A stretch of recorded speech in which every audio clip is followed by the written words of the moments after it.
बिस्मिल्लाहिर्रहमानिर्रहीम। अस्सलामुअलैकुम मेरे बहुत ही मोहतरम नाजरीन, मैं उम्मीद करता हूँ कि आप सब लोग खैरियत से होंगे और मैं अल्लाह पाक से दुआ करता हूँ अल्लाह पाक आपको हमेशा खैरियत से रखे और आपकी मुश्किलात को आसान फरमाए। नाजरीन, इस वीडियो में आपको बताने जा रहे हैं कि जो लोग लॉकडाउन की वजह से अपने घरों में बैठे हुए हैं और कोई काम करने को नहीं मिल रहा, सब काम रुक गए हैं, घर के अखराजात बहुत ज्यादा हैं जिसकी वजह से परेशानी का सामना करना पड़ रहा है, तो वो आज का ये अमल लाजमी करें। इंशाअल्लाह सब रुके हुए काम चलना शुरू हो जाएंगे और आपकी परेशानी खत्म हो जाएगी।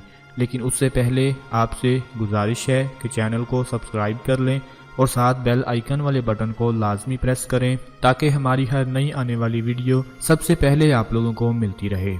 नाजरीन, पूरे मुल्क में लॉकडाउन की वजह से कारोबार बंद हो चुके हैं, ट्रांसपोर्ट बंद हो चुकी है, लोगों को समझ नहीं आ रहा क्या करें। ऊपर से इतनी महंगाई है, पैसों का पता नहीं चलता और अगर ये सिलसिला ज्यादा देर तक रहा तो सब लोग भूख से मारे जाएंगे। दुनिया भर में इस बीमारी की वजह से कारोबारी लोग, सियासी मकामात और तालीमी इदारे भी बंद कर दिए गए हैं, जिसका मकसद इस वबा के फैलाव को रोकना है। यकीनी तौर पर एक इंतहाई मुश्किल काम है और इससे काफी नुकसान भी हो रहा है, लेकिन इस वक्त ये सब करना जरूरी भी है और बहुत अहम भी है। हमारी अक्सर परेशानियों और गमों का सबब फारिग वक्त में बैठना होता है कि जब हम फारिग वक्त में घर पर बैठे होते हैं तो परेशानियां और गम हमें घेर लेते हैं, क्योंकि उस वक्त हम पता नहीं कैसी कैसी सोचों को जहन में जगह दे देते हैं। फारिग वक्त में कभी ऑफिस की परेशानी याद आती है तो कभी घर का कोई मसला याद आ जाता है।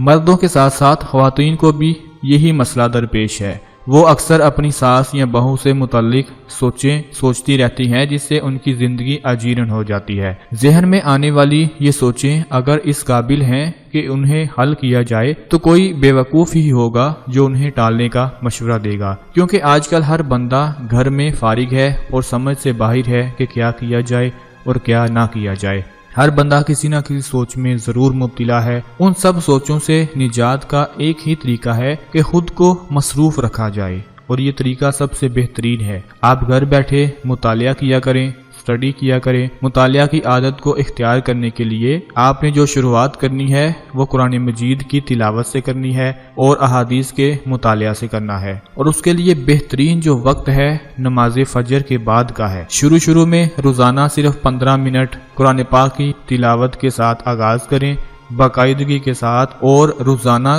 कोशिश करें कि कुरान पाक की तिलावत की जाए।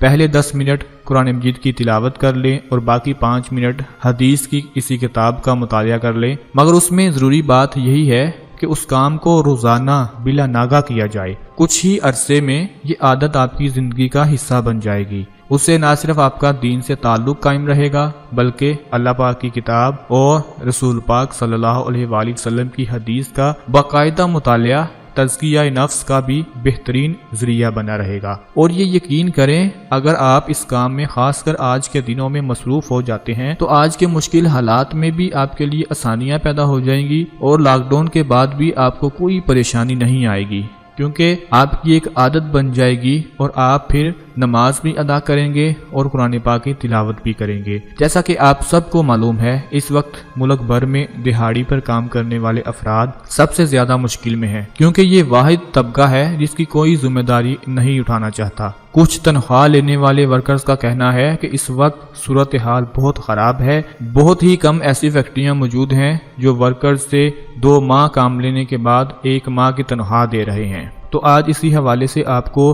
अमल बताने जा रहे हैं कि जिनके काम बंद हो चुके हैं, जिनके काम रुक चुके हैं और वो लोग इस लॉकडाउन की वजह से बहुत ज़्यादा परेशान हैं, वो अपनी परेशानी कैसे ख़त्म कर सकते हैं। मेरे बहुत ही मोहतरम नाजरीन, जो अमल आपको बताने जा रहे हैं वो कुरान पाक की एक बहुत ही छोटी और बहुत ही प्यारी सूरत का अमल है, जिसको दिन में अगर सिर्फ 41 बार यानी 41 बार पढ़ लें تو آپ کا جو بھی کام بند ہوگا، جو بھی کام رک چکا ہوگا، چاہے وہ لاک ڈاؤن کی وجہ سے ہو یا کسی بھی بندش کی وجہ سے ہو، انشاءاللہ آپ کا ہر رکا ہوا کام چلنا شروع ہو جائے گا اور آپ کی پریشانی ختم ہو جائے گی۔ قرآن پاک تو ہر گھر میں موجود ہے، آپ کے گھر میں بھی موجود ہوگا۔ آپ نے قرآن پاک کی ایک چھوٹی سی سورت ہے سورہ قریش، جو کہ بہت ہی چھوٹی سی سورت ہے اور آسان سی سورت ہے، دن میں صرف 41 بار اس کی تلاوت کر لینی ہے اور اس کے بعد اللہ پاک سے دعا کرنی ہے اپنے کام کے لیے، اپنے رکے ہوئے کام کے لیے۔ انشاءاللہ 1-2 دن کر کے دیکھیں، غیب سے ایسا انتظام ہو جائے گا کہ آپ کے جتنے بھی کام بند پڑے ہوں گے سب چلنا شروع ہو جائیں گے۔ اللہ پاک کے فضل و کرم سے 2 سے 3 دن تک آپ یہ عمل لازمی کر کے دیکھیں۔ میں امید کرتا ہوں اور اللہ پاک پر پورا بھروسہ رکھ کے کہتا ہوں کہ آپ کا ہر رکا ہوا کام چلنا شروع ہو جائے گا۔ اس ویڈیو کو صرف اپنے تک نہیں رکھنا، ان تمام دوستوں کے ساتھ لازمی شیئر کرنا ہے جو آج کل بہت زیادہ پریشان ہیں۔ انشاءاللہ آپ کا مسئلہ بھی حل ہو جائے گا اور ان کا مسئلہ بھی حل ہو جائے گا۔ اپنی دعاؤں میں ضرور یاد رکھیے گا، اپنا بہت سارا خیال رکھیے گا۔ انشاءاللہ اپنی اگلی ویڈیو میں ملتے ہیں، تب تک کے لیے اجازت دیجیے۔ اللہ حافظ۔